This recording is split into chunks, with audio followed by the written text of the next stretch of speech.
We wanted to talk about an important project by friend of the show, Sharice Morris. Visions of Evolution, The Revolution Will Be Magical is a film and a ritual. It's a prayer, a spell, and an invocation that opens us all to the transformations we need to make to bring forth the revolution that will birth a more just, loving, and equitable future. Visions of the Evolution is more than a performance or film project. It is a space of communion where we can transcend the boundaries of the world around us and, regardless of spiritual background, practice, or tradition, come together in service of our healing and the creation of a world worth living in. It is a space where we can freely and openly imagine the world of our dreams. It is a space where art and healing directly connect and align. This project creates space for us to imagine what a just, free, loving, equitable, and affirming world feels like for all people, especially for our communities that have been the most historically oppressed, for Black people, for queer, trans, and non-conforming people, for Indigenous people, for working class people, and for poor people. Their goal is to raise $30,000 by May 18th, 2022. Any amount is appreciated, but $15 or more will grant you access to prayers, oils, and Reiki sessions. For more information, check out Sharice's Kickstarter in the show notes. Hoodoo plant mamas. Get your soul fed and your spirit read. This here ain't no trend. I possess the power from way back when. Back when folk were stripped from all of their kin, so they had to find the magic within. So I call on my ancestors and gather my herbs. I conjure at my altar. Hoodoo plant mama. I manifest growth and I release trauma. Child, we just out here trying to water our plants and mind our business, you know? Everybody ain't from the deep south, man. Everybody can't have culture like us. Hey, y'all, and welcome back to our season finale. I am one of your co hosts, Leah Nicole. And I'm Danny B. And before we get started today, Danny B, how has your week been? My week has been pretty good. I defended my thesis and I passed, so all I have to do is submit it to the graduate school, and then I'm done as far as that. Um, the After I defended, I went out with some people in my department and got on some margaritas, and half a Eddie. So it was great. It was beautiful. It was fabulous. And So you yeah, deserved it. yes, yes I did. What about you? This has been a pretty good week. I actually started, so I am a new fellow for the Women's National Book Association. They have an Authentic Voices program. I'm a new fellow. Congrats. Thank you. And so I'm very excited. Over the summer, I have to take classes once a week, and we learn more about storytelling and the publishing industry and how to get published. So I'm hopeful that this will help me be an author one day, but I'm excited about it. Cool. Well, what are you grateful for this week? You know, I am honestly grateful for this entire month. Historically, April has not been a very good month for me, but this month, when I started off just feeling terrible because my body kept the score, I was just like, no, we're not gonna have a bad month this month. We're not going to deal with these problems anymore. And so I've made a lot of breakthroughs. I've gotten a lot of inspiration. There's been so much creativity going on this month, and I just have been so grateful for that. I love that. I am thankful for being done with my graduate school work, but I'm also thankful for the nudge after nudge after nudge my ancestors have been giving me. And I'm also, I actually listened to Levon's Sensual Sunday sermon today, and I actually hopped in just at the right time. That was beautiful, and I'm thankful for it. Something that Levon said in the sermon was that, like, your ancestors and God, like, they are not holding a grudge against you. They are not, just because you may fall short or something, like, they're not holding that against you. And I needed that because I've been feeling so much shame. It's been so long since I've had a like consistent practice of going to my altar. I actually just rebuilt my altar, but I'm doing the elevation ceremony. So right now we're still low on the floor. But yeah, and it felt so good. Like I just kind of purged all what I was feeling last night. And so I'm just thankful to give myself grace and get back into venerating my ancestors consistently and get back to like healing myself and our lineage and not running and that kind of thing. So, yeah, that was really long, but No, that was really good. well, today we're going to talk about like inner child healing. So, I did some reading on different ways psychologists define it. And what I got from it was that your inner child is like your unconscious mind that makes up both your positive and negative life experiences. And it manifests in our adult life through certain thought patterns and behaviors. We focus on the negative a lot. I think there are positive and negative attributes that can come from that inner child. For those of us that may have experienced a lot of trauma in childhood, it often manifests as like these wounds that come out when we're triggered, particularly in relationships with having attachment issues, abandonment issues, that kind of thing. So, with inner child work or healing, this is usually the act of like addressing those childhood wounds. Typically, with a therapist, you don't have to do it with a therapist, but there are therapists that help and guide people through doing that work. And they consider it like a trauma informed strategy. Yeah, so I think I'm sure there are books that you can read that probably go a little bit more in depth, but that's essentially like a condensed explanation of what that is. I love our episode that we had with Hari Ziad about Miss Afropedia and inner child work. And they talked about hoodoo being an important part of their inner child work. I know in their book they talked about going to see a therapist, and some things were helpful, some things weren't. But hoodoo was really helpful in their inner child journey, mainly because time is not linear. Because of that, we always have access to our childhood, and we are always that same child. So kind of like what you said earlier, our childhood experiences continue to impact our adulthood because we are still that child living in this adult world. Mm-hmm. So a question I have is, who did you want to be as a child, and what did you want to do, and how has that changed for you in adulthood? Yeah, I love this question. So, one of the things that I miss from childhood is my imagination. And I think I'm slowly getting back to it, but it's hard. So, I feel like I wanted to be so many things, but mainly a poet. I think that's been the most consistent thing that stuck with me. Poetry, writing, reading. I always knew that was what I wanted to do. In childhood and part of my teens, it was an escape, but I also felt like it was a calling. And then the other thing, which is so funny, and I actually very recently put two and two together, was I think that I've always been meant to like teach or produce knowledge, share knowledge with people ever since I was a kid. So there's this one incident I'll never forget. So as a kid, I loved those conspiracy theory type shows like Unsolved Mysteries and all of that. Let me preface with I was in second grade when this happened. So just so you know how weird I was as a very young child. So there was this episode. I don't think it was Unsolved Mysteries, but I think it was the same guy that hosted it back in the 90s, like some special. And they were talking about an asteroid that was like coming towards the earth and was going to destroy it in a few years, or they weren't really sure, but it probably was. And I remember seeing that, and went to school and I started telling all the kids like, yeah, I saw it.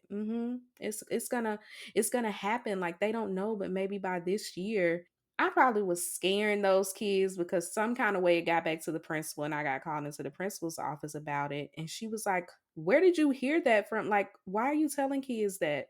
So that was a whole thing. But I think I'm still like that. Not to that extreme. Obviously, I have more discernment, but I love. Somebody has told me this before. Like, you always know the most random things. Like, it'll and it'll be something that you never expect to come up in conversation. I'm like, oh yeah, one night I was googling and I found that, yeah, that's a thing. So yeah, I think that's connected to where I am now, and I think parts of that are still there with me. So what about you? I want to say so much of your childhood is same. Same for me. But when I was a child, like I just was like I want to go out, I want to change the world, and I think that that's like such a huge but also a vague statement to make, but it was something that I really want to do. And even as an adult, like I think about my life decisions on like a grand scale of just like if I do this thing, how will it hurt or harm other people? Or is this something that I'm going to regret in the future? And I think that like when I was younger, what people told me would help the world was being a lawyer, being a doctor, those sorts of things. But I wasn't feeling it. I was like, no, I think I want to be a writer. And I think like you, I was like, I think I want to be a teacher because then I could teach and I could write. I could do everything I wanted to do. But as I'm getting older, I'm learning that there are other ways to teach besides being a teacher.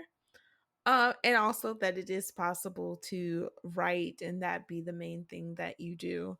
Now that coming to that, I think I do have a lot more peace about the work that I do because I don't have a job, but I do a lot of work that I'm proud of.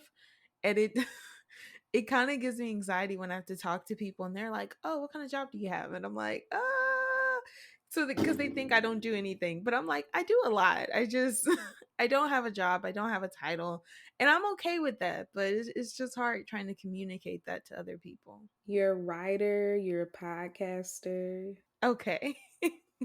and a whole bunch of other stuff. A plant mama. I'm sure there's a technical word for people that take care of plants. A gardener, A like so gardener. many interesting things. Yeah, I think I imagine that's awkward. I imagine even for people that are full-time writers and regularly getting paid for it, like I think they probably have the same experience because people are like, "You're a writer. That's it. That's all you do." I know, especially when you tell people I want to be a writer, they're like, you can do other things and write. And I'm like, why can't I just write? Yeah, people are audacious with their unsolicited opinions on people's jobs and stuff, but that's a whole nother thing. So I'm wondering, what has your inner child work look like? At first, I was like, I don't know, but I think through my writing, especially my fiction, I'm able to grapple with things from a distance by writing these stories about little black girls in Mississippi. They're not, autobiographical, but I think there are parts of me, parts of that little girl in the story. I also think ancestral work is a part of my inner child work. So I often, and this has happened in the past, it actually happened last night. I go through these memory loops in my head when I'm at the altar, like when I'm in meditation. A lot of it is past memories. Last night, it was mainly just like memories with my family members that have transitioned that I had some kind of relationship with. Sometimes it feels worse. Sometimes it's just like, oh, they're gone, and it just feels like time is moving and who's next. But on the flip side of that, it's like a reminder of how far we come, what my family has survived, what we've been able to hold on to, and like, a reminder that I have what I need. I have the tools that have been left with me to maintain this legacy, to heal us, but I can't quit. So I think that is a part of my inner child work, um, with working with my lineage and healing and that kind of thing, if that makes sense. What about Yeah. you? Yeah, it does make sense. I think something that is important to remember is that inner child work is lifelong. Like anything, you're never fully healed. I know people like to go around being like, I'm healed, but I'm like, okay, girl. Um, you'll always be working on your relationship with that child. But some of the first types of inner child work I did was in therapy. It was in EMDR. I know I've talked about it a few times on here.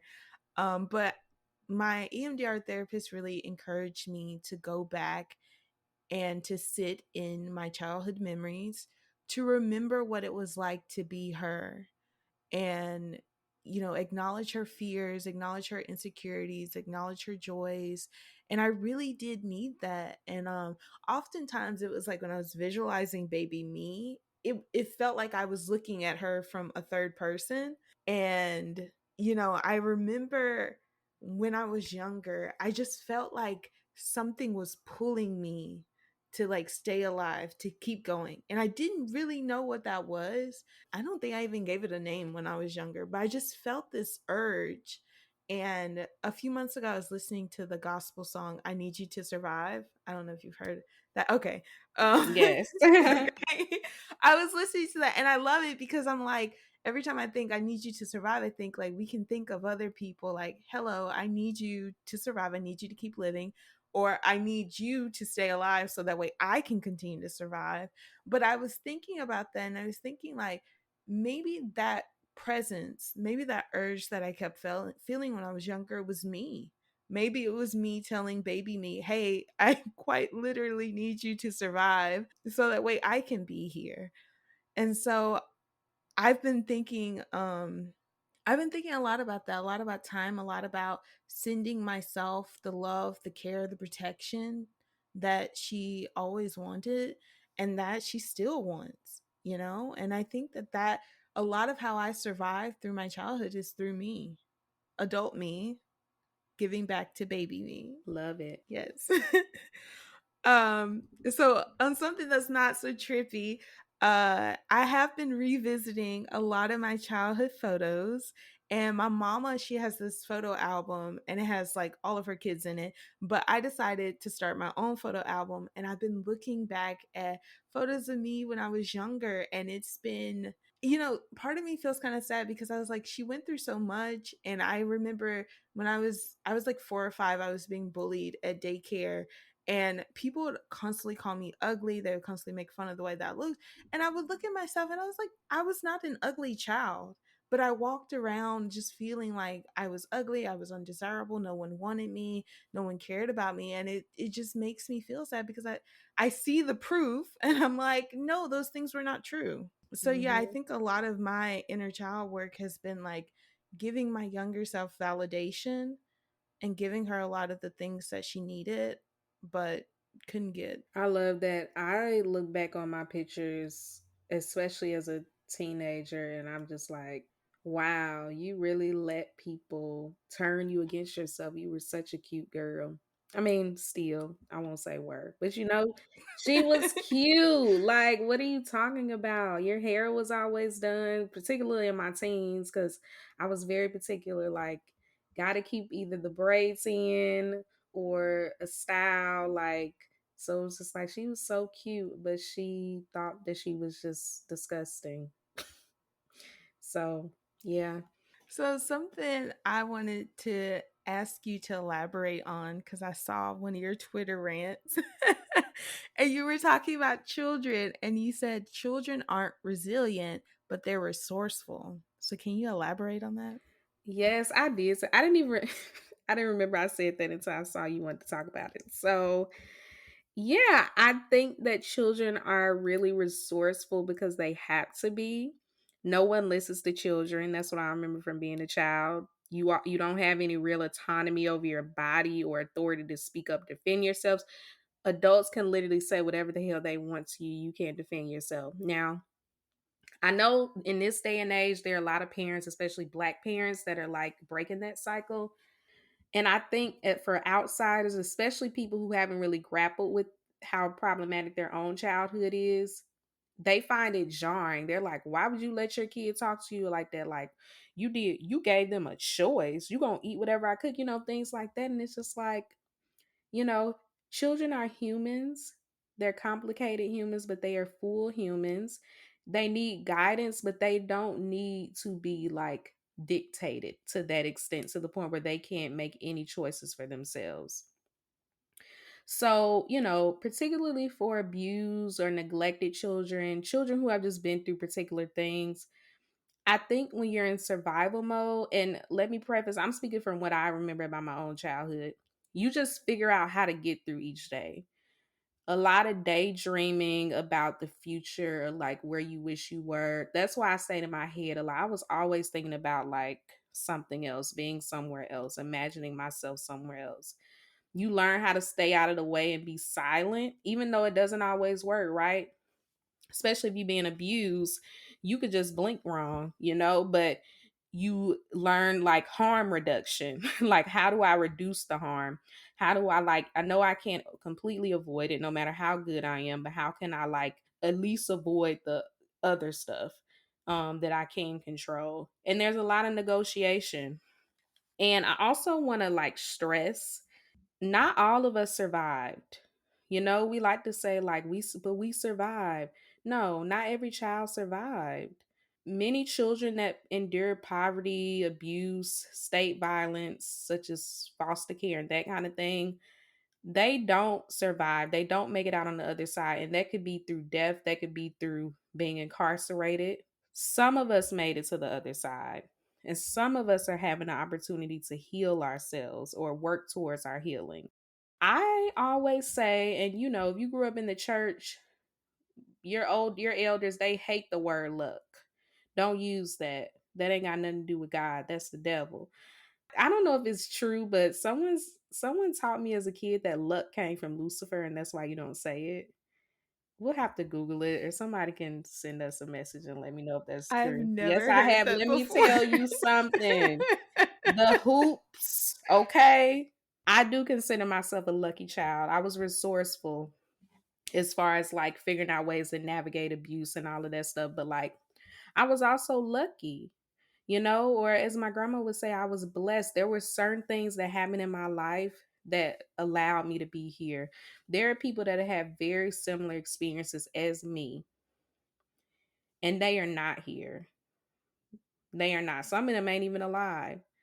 So I think that thinking about the liberation of children. I know y'all hate that, to say that children are oppressed.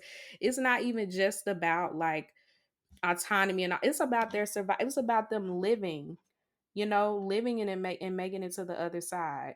Because those of y'all that are all rah rah rah about like, if y'all don't have kids, y'all can't speak on this, or kids need to be this, that, and the other. You don't even understand the harm that you're doing to your kids. Even if you're not necessarily like hardcore abusive, not allowing your kids any autonomy, like that does have long-term effects on like how they navigate relationships and that kind of thing. It's also setting them up for abuse. Like I've heard many times from therapists and people of and social workers and people of many different fields like that, is that when you don't teach children no, especially when you're an adult and you teach them like, no, I'm an adult, so you have to listen to me, they're going to listen to every adult. And then you end up with the girls who are being groomed or the children who are being molested, and you don't know about it because the adult told them don't say anything. They're like, oh, this is an adult.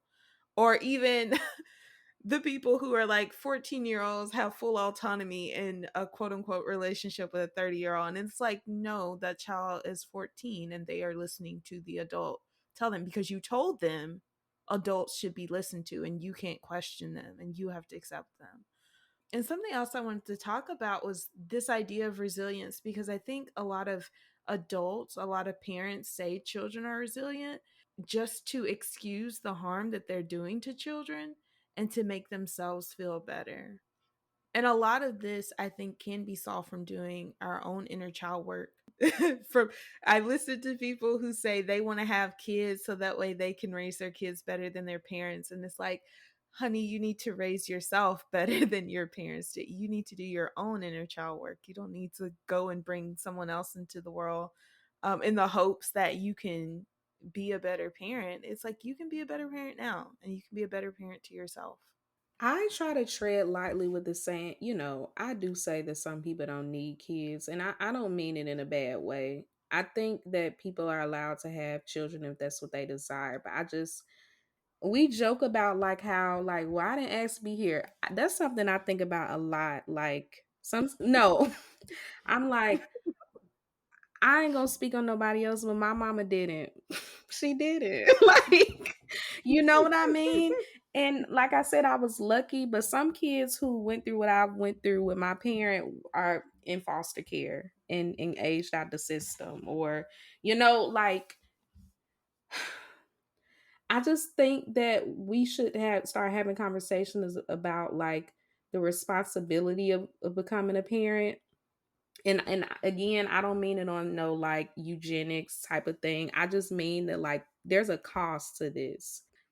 I think about how like I'd rather adopt because there's so many kids in the foster care system, so many, and the abuse in the foster care system is like rampant because there's so many. And I don't know if they're just being lenient with who they allow to do it because they don't have nowhere to put these kids, but it's just like there's so many kids that have been like abandoned and not given what they need.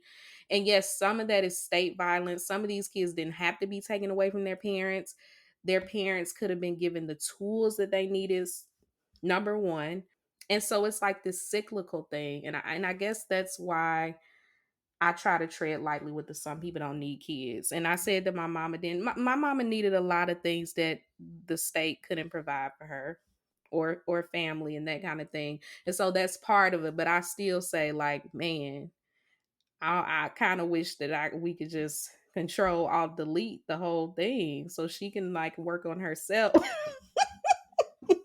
But so Also, unfortunately, a lot of people who think long and hard about whether or not to be a parent tend to not have children or have very few. And then there's also the case of there are people who do not want to be parents but are forced to be parents. reproductive rights, like that's part of it too. Really trying to outlaw abortions, the same people trying to do this when it comes to their daughters or their mistresses or whatever, they're going to make sure those people can terminate their pregnancies. These people aren't even really against abortion, especially the men that keep pushing it. Y'all, we know that y'all will use it when it benefits you, but you're going Mhm. to outlaw it in your states where all these poor folks are, and then y'all will fucking fly to wherever the fuck to get yours. It's honestly astonishing at this point. Do you want to take a break?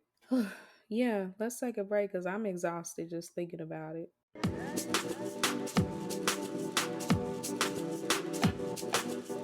Thank y'all for tuning in to our show. If you want to support us, you can rate and review us on Spotify and Apple Podcasts. You can also follow us on Twitter at Hoodoo Plants and Instagram at Hoodoo Plant Mamas. If you miss us while we're on hiatus, you can always find us on Patreon, where we share exclusive monthly mini-sodes. We now have a $3 all-access Patreon tier, which includes a mini-sode, newsletter, and plant content. Also, we have a new patron. Thank you, Sid, and welcome. If you prefer a one-time donation, you can hit us up on Cashapp, hashtag Hoodoo Plant Mamas, or our PayPal, hoodooplantmamas@gmail.com. Thank you to Yuviela, hope I pronounced that right, for your donation. Let's get back to the show.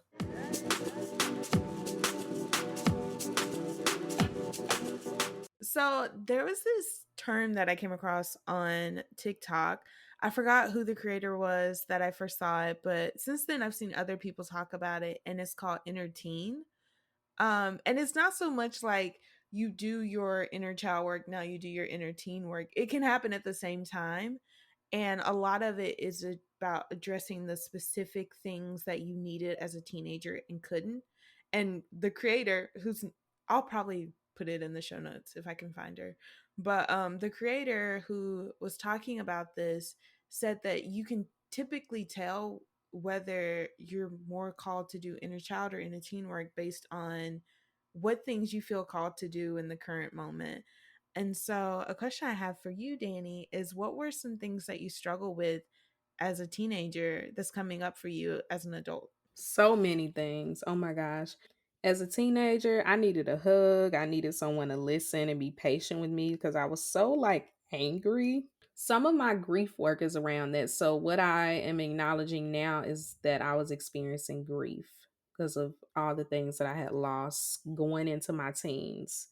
So, like you said earlier, it's lifelong because it is. You get those triggers and then some of those old thought patterns resurface. So the I hate you or you're stupid or you're this, that still comes up. And I think now that I'm actually actively working on it in different ways, now it comes up even more. But I understand that I'm not that person anymore. I'm not that person that I'm so disgusted with myself and I hate myself and that kind of thing. But that teenager, that angry and sad and frustrated teenager is still inside of me, and I kind of feel like we're healing together. You know, it's like ping ponging back and forth, like, you're so stupid. No, I'm not. That's what it feels like every other day. And then sometimes I have really good days where I'm like, I feel good. Oh, you look cute. You're so smart. Da da da da da. And then some days it's you're so cute. No, you're not. You're ugly. No, I'm not. So yeah,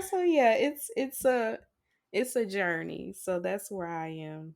For me, when I was a teenager, I think we talk a lot about men and how they were taught to close off their emotions, but I was also encouraged to do that too. And I don't know if it's true for like all women, but I think it could be true for Black women in particular. Like I was often shamed and embarrassed to show my feelings, which was why I turned to poetry. And I have a whole like book of all the poetry I wrote as a teenager. Or I have a few books of the poetry I wrote as a teenager. um but like as an adult, that's manifested in my struggle to tend to my emotional self-care. I When I was in therapy, I was talking to my therapist about self-care because I was doing the things people were telling me to do. Like I was exercising, I was eating fruits and veggies, I was meditating, but I just didn't feel like I didn't feel full.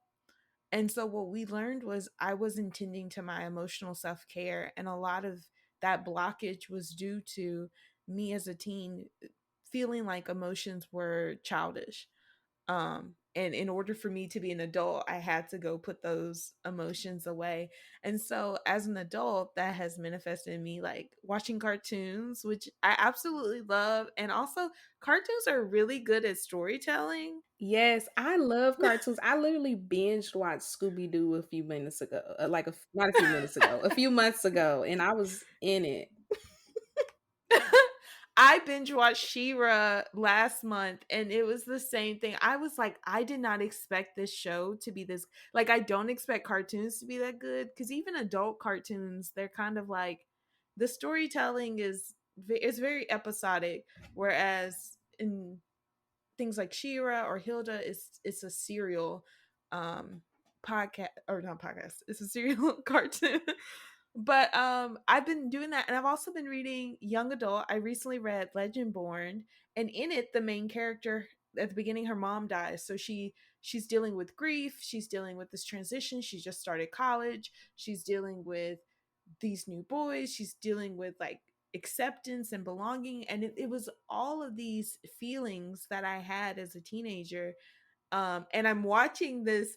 I guess when I was a teenager and I was reading young adult, I felt like I was the main character. But now, as an adult, I'm looking at the 16-year-old, I'm like, girl. I'm looking at her like somebody needs to help this girl out because she just. But it has just been, it's been like such an emotional roller coaster, and it's been fun, and I've really enjoyed it, and I'm so excited about that. Watching cartoons or even watching shows that you watched in your childhood can be cathartic. Right now, I like to watch a lot of 90s shows, like black sitcoms. Right now, I'm watching The Parenthood. I've been watching for the last couple of weeks on HBO Max. I'm on season 5. It can get very, the Cosby Show, very respectability and kind of cringy, but I always remind myself that was the time, that was the day and age. But it's mostly good and funny. But this question that I had specifically about entertain, I love that term. What ways do you think you specifically, now I know you talked a little bit about some things that you do like watching cartoons, but like what are other ways you specifically heal your entertain, like intentionally?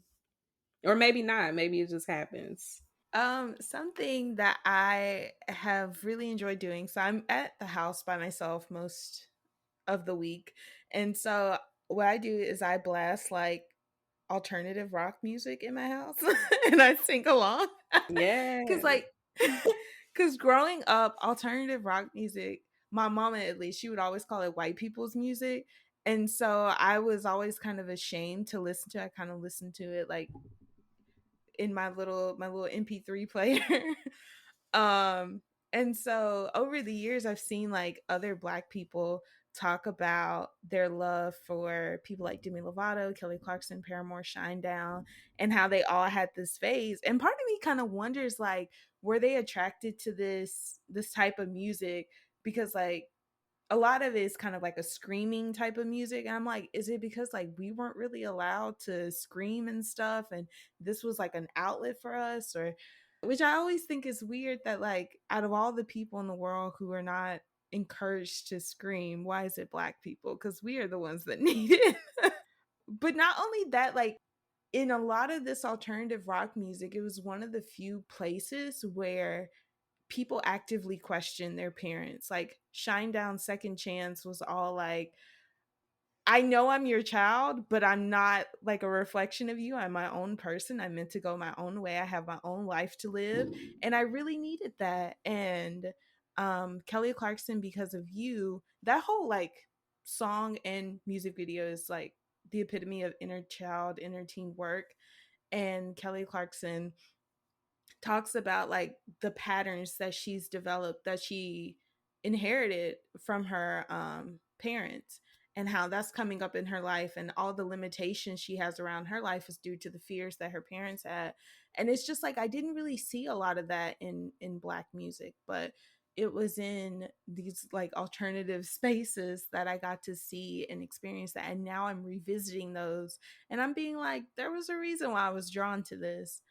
um and just again just validating that experience for me. Yeah, a lot of people, even beyond music, a lot of us like to glamorize our parents' struggles or that kind of thing, or glamorize the neglect and say, well, she, my mama was working and doing what she had to do, or my parents were doing this, so they weren't home a lot, but we had everything we needed.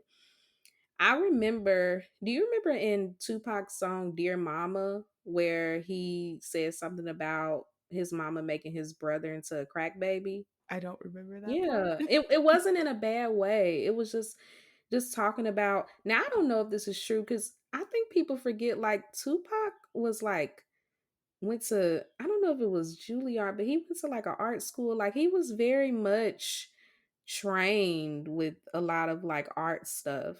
But I don't know what his childhood really was like because apparently some of the stuff was just made up for marketing. But I remember hearing that and I was like, why would he say that about his mama? But at the same time, children are living through their parents' drug addiction. Like we know what was going on during that time. We know it's not all on the parents, right? Like it was a problem. But kids, yeah, they should be allowed to say like this hurt. Like it hurt when my mom was doing this. It hurt when my mom went to jail and we were left to be in foster care and da da da da da. So I see that song differently because he wasn't shaming his mama or meant it in a bad way. The song was beautiful. It always makes me cry. But there was some, this is what it was. Like, but I love my mama and I understand that what you was going through and we was going through it with you. So yeah, I think that's a song that I think about low key honoring the like nuance of that parent child relationship. For me, as far as the entertain work that I see kind of happening, and I didn't think about it being entertain work until you mentioned this idea of entertain. So I think a lot of mine is like self-esteem stuff, working with my self-esteem. I'm sure I've said this in some past episodes. That's how you know I'm really invested. So, people are always up in arms about Lizzo and seeing her booty. Some days I get on Instagram, I love Lizzo's booty, but sometimes I'm like, girl, it's too early. I'm gonna just scroll and come back to this because I it's a lot right now. But for other people, it's just them being fat phobic.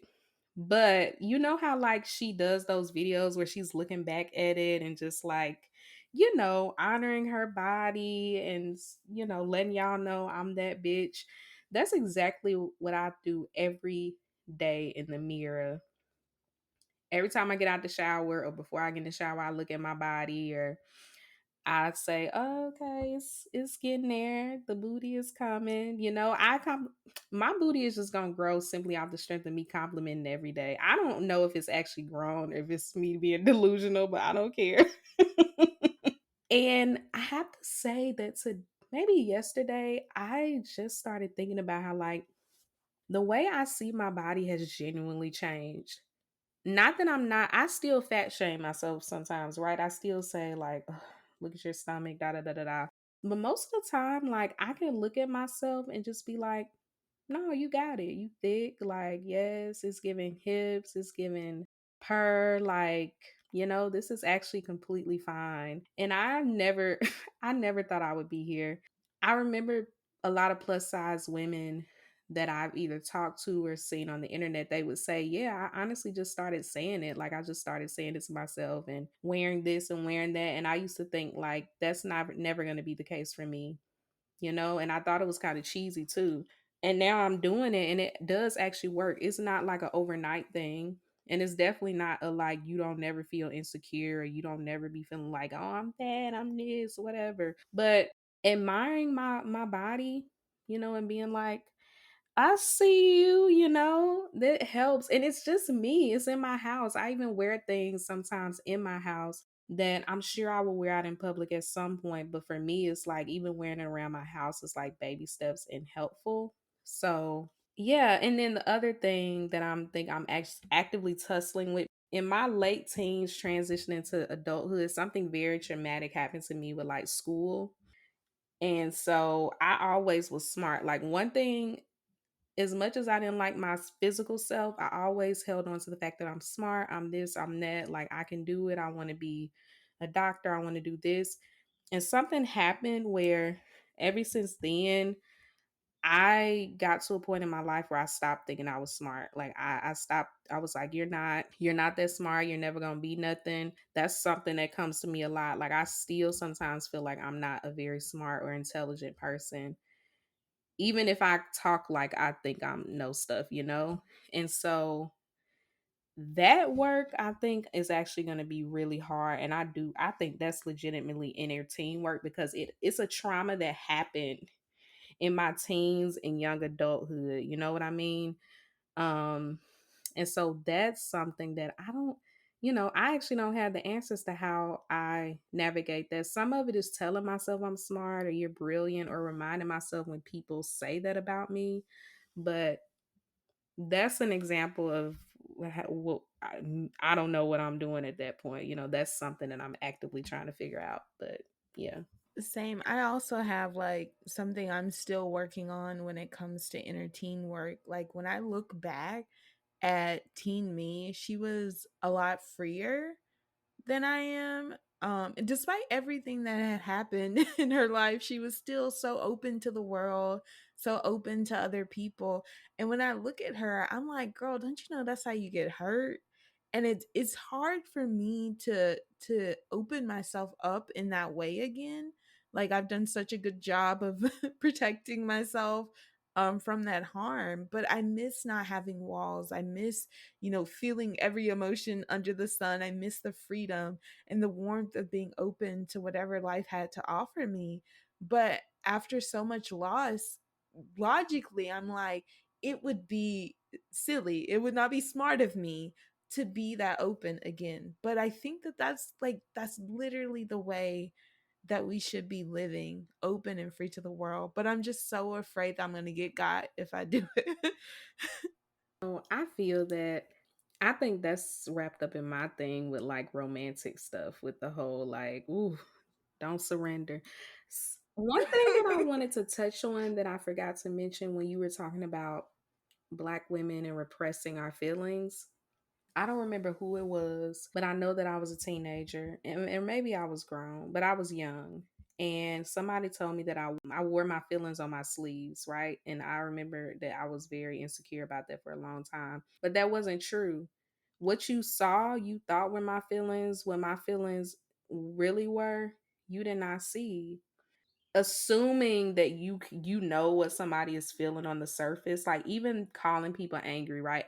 As a teenager, I say that I was angry because I was, but people saw that as just like me being a bratty teenager or mean or whatever, and I was really just like devastated and sad and heartbroken, but people don't see that. And so like reading into that, or somebody telling me that I wear my feelings on my sleeve because I look sad sometimes, that's not my feelings. My feelings are so much more layered and complicated than what you're trying to project onto me. And I wish that I could, wear my real feelings on my sleeve. I wish that I could let it out. You know what I mean? So yeah, that's what I was thinking about when you mentioned that earlier. I forgot to say it. So I wanted us to kind of end on a happy note. This is kind of cheesy because I don't know if we've ever said, talked about this before, but let's just do it anyway. If you could go back in time, what's one thing you tell your 13-year-old self, or what's a piece of advice you'd offer them? Um, I would tell her that this is your life. You make the rules. Live your life how you want to live it. Yes, ma'am. For me, I would just say that I love you and it's gonna be okay. Like it's gonna get better, even if you don't believe it's gonna get better. Woo. You has an older person or like somebody that was a little bit older than you ever told you as a teenager it was gonna get better? Yes. I used to be like, you full of shit. Like, it's never going to get better. Like, what are you talking about? But it does. It really, really does It get does. better. Even, it doesn't get easier, but it gets better. So that's what and I give her a big hug. I hug her for like, I don't know, an hour or something. She just needed a hug. Yeah, I want to have an episode. This is season finale, so we can go a little off the rails. I want to have an episode on intimacy. Mm. And maybe we should read that book that I keep hearing about this book and I have not read it yet. The Spirit of Intimacy. I think Juju recommended it. Yes, that's where I heard it from the first time. But yeah, I want to talk about that because I don't know about you, but that's something that I feel like I didn't get enough of in childhood. Like I think there's a point, and I don't know if it's a cultural thing because some people do grow up in houses where there's a lot of touch and intimacy, like healthy intimacy. For me, I always think about like there was a point where I just feel like people and my grandma didn't hug me as much. I just didn't get a lot of like physical touch that ended up making me averse to physical touch for a really long time. Particularly in college was when it started getting called out where people would be like, why you so stiff? Why you want, particularly men too would get really up in arms about like, why you giving me that church hug? Like, first of all, you should be glad you getting this. Oh my gosh, they used to get so mad. There were Oh no, what pissed them off about it wasn't that just that it was a side hug. It was this little pat. I don't know if I still do it, but it was like a little, and I think some people seen it as passive aggressive. Like, you know how like when somebody really don't want to hug you and they say, "Oh, okay." That wasn't why I was doing it. It was literally just a habit. And so they would be like, "What's with that? What's that little pat like? No, you fake." I was like, y'all don't even know trauma when you see it. Just go away. So I really want to talk about intimacy and touch.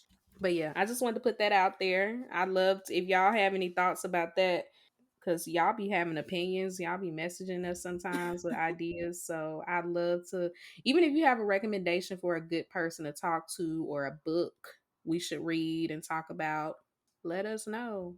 All right. Well, any final thoughts since it's the season finale about the season or how you feel or Um, you like I'm gonna say this season was probably like the least planned out of all of our seasons, but I'm also very proud with the stuff that we came up with this season and the work that we've done. I agree. It's a little shorter too, maybe than other seasons, but Mhm. podcasting is a lot, and I'm sure y'all are slowly seeing the kind of shift with podcasters of either being bi-weekly or, decreasing the content, the free content, and upping the paid Yeah. content because it is a lot of work, it's a lot of emotional labor financially. Some stuff be having to come out of pocket, not so much with us now, but at first. But also, people should get paid for their labor. We do, with a lot of this stuff, we are reading and doing research, mostly Leah. I seen a no, I seen this tweet that was so funny, and I know you said like you thought about somebody else, but it was like something about being the podcaster when there's Yeah, two it said their podcasts. dream job. Oh, their dream job is being the podcaster that didn't do the reading, but is basically like reacting to the person, the Yeah. co-host that did all the research. And I feel like that's me a lot, but we still both doing it, working and all that stuff. So we'll be back better than ever after this hiatus. We tired. We, Yes. and we're both in transition in different ways. I think, like, so hopefully we'll come back a lot more energized and ready to give y'all some like beautiful things with some wonderful guests. Oh my gosh, I'm Yes. so excited about the people because we've connected with some people since doing the podcast or finding out that certain people follow us or support our podcast. So um yeah. So I look forward to our next season in a couple of months. Same. So, if you like this episode, you can like, rate, and review Hoodoo Plant Mamas on Spotify and Apple Podcasts. If anything from the show resonates with you, make sure to share it with us on social media. You can find us at Twitter at Hoodoo Plants and Instagram at Hoodoo Plant Mamas. Thank y'all for another season. Until next time, bye. Bye.